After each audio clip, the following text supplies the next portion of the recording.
Mukulikireyo ddala mu kitundu kyaffe ekya24 mu katabo kaffe kano akaazinunula omunaku. Kino nno kye kitundu ekya25 nga kigenda mu maaso bwe kiti. Nali ntandulula ebigere, Mirembe n'aŋŋamba nti, tondeka wano nzekka. Nange ne nnyimirira. Mu kasiriikiriro ako, Kagulu ka Nkwale n'ajja ng'atusimbye eriiso ery'obukambwe nga lyetabuddemu n'obukyayi ku ludda lwange. So nno nange okuva lwe nasooka okumukubako agange, yagaanirwa ddala emmeeme yange okumuyingiza mu birowoozo, newankubadde nga tewaali nsonga eyamunkyayisa. Bwe yatutuukirira ddala okumpi, n'abuuza Mirembe enkangu nti, oyo ani gw'oyogera naye? Ko Mirembe nti, anti naye wuuyo waali, gwe mwebuulize. Ye bannange, gwe bakubuuza buli gw'oyogera naye? Ko Kagulu ka Nkwale nti, toyinza kunnyanukula bw'otyo.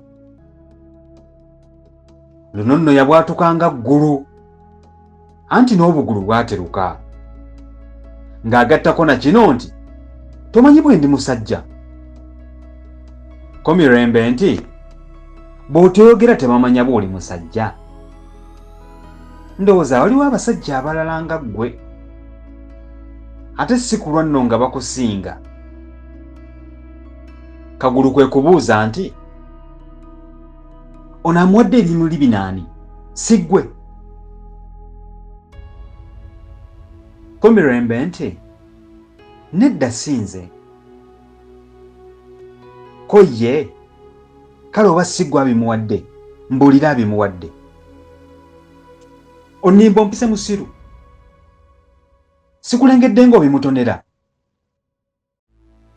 Kale era weegaane nti si ggwe abimutonedde. Mirembe n'ayongera okwegaana, naye Kagulu n'ayongera okumulumiriza. Wano Mirembe we yamugambira amusale alabe ky'anoonya.